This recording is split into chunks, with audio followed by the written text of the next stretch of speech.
Hello everyone, my name is Mostari Rahman and I am a postdoc from Indian Institute of Technology, Gandhinagar. And the title of my talk is Ring Down of Compact Object.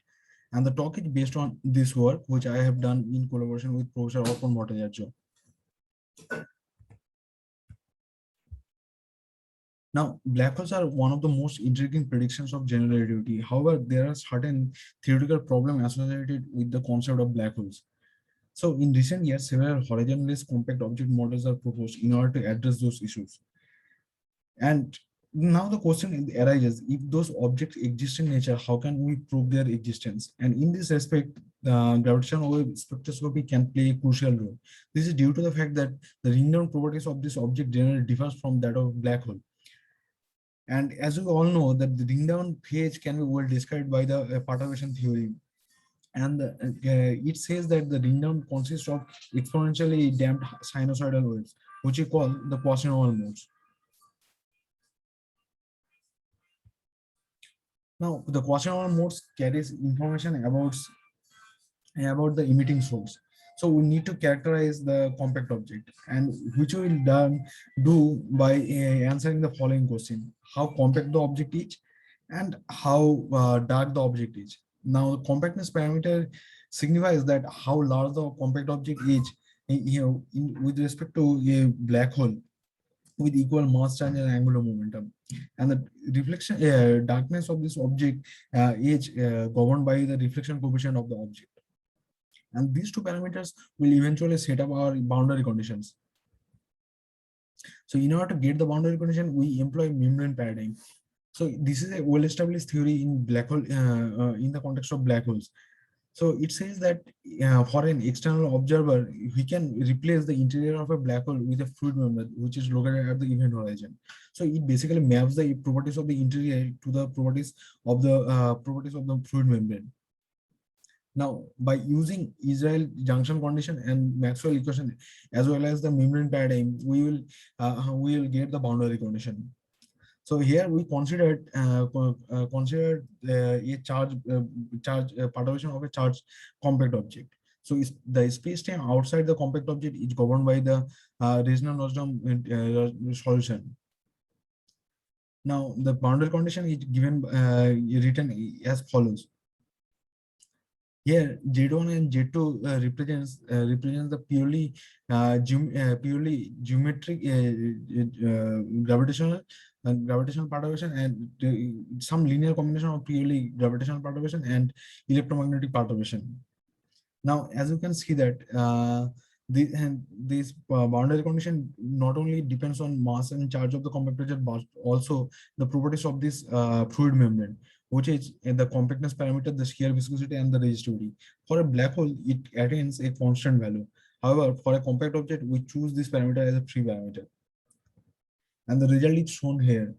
So in the right hand side, you can see left hand side, you can see that we represent the ring down signal of a black hole and a exotic compact object.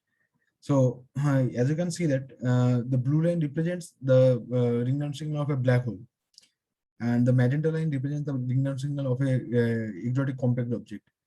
And from this plot, you can see that at later times, the ring-down signal decays down for a black hole. However, we get repetitive modulated waveform in the case of exotic compact object.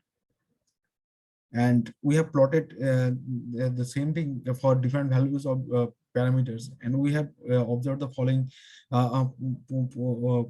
things. First of all, let me first describe the what is echo time. So the echo time describes the time difference between the conjugative two conjugative echo signals for a exotic compact object.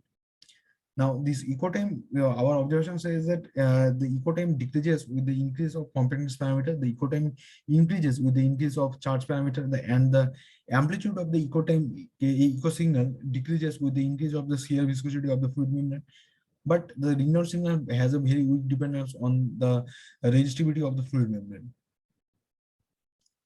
Now, in order to interpret this, we adopt geometrical optics limit, and in this geometrical optics limit, quasi-normal modes are interpreted in terms of photons that are trapped in unstable photon orbit, and then from there slowly leaking out. So the imaginary part of the Quasi-normal mode then related to the decay time scale of the null geodesic at unstable photon orbit. So consider a radiation that generated at photon orbit. So part of the radiation can go to infinity, and some part of which can go to the surface of this compact object. The part that goes to infinity will eventually give rise to this prompt ring down signal here. However, the part that goes to the surface of this compact object will eventually reflect back from from there, and eventually give rise to the gravitational wave echoes as as follow as this form. So the time it takes to for this motion is given by this equation.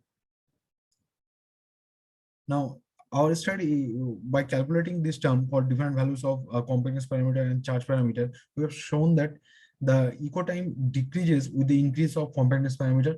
However, the echo time increases with the increase of the charge parameter of the object. So it explains the behavior, first to behavior. Now, it also interprets the modification of Quasi-normal modes too. So we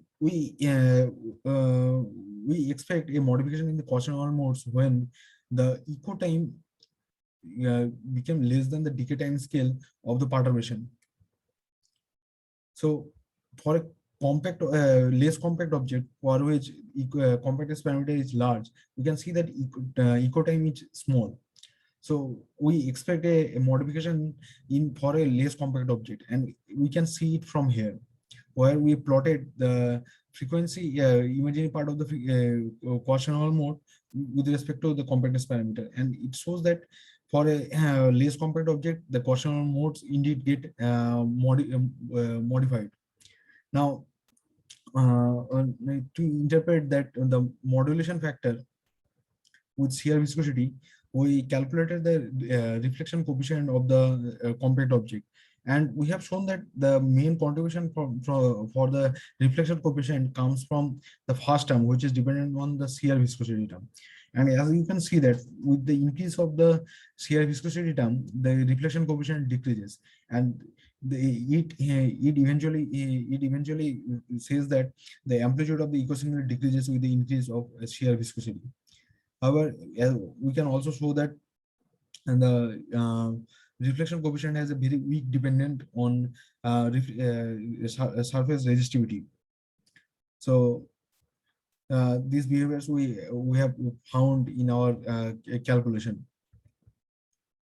We have also calculated the detectability criteria of this echo signal, and we have shown that the SNR has a very weak dependence on compactness parameter and resistivity, whereas it only mainly depends on the shear viscosity term.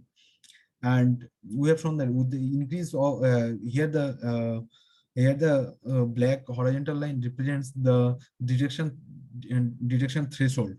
So corresponding to SNR 10. Now we have shown that with the increase of charge parameter, the parameter range for which the detection is possible get increases. So in our work, we have calculated the ring down signal in a model independent way. So the same calculation can give the ring down properties of different compact objects like Grauer star, boson star, or Fastborn, etc. Thanks a lot.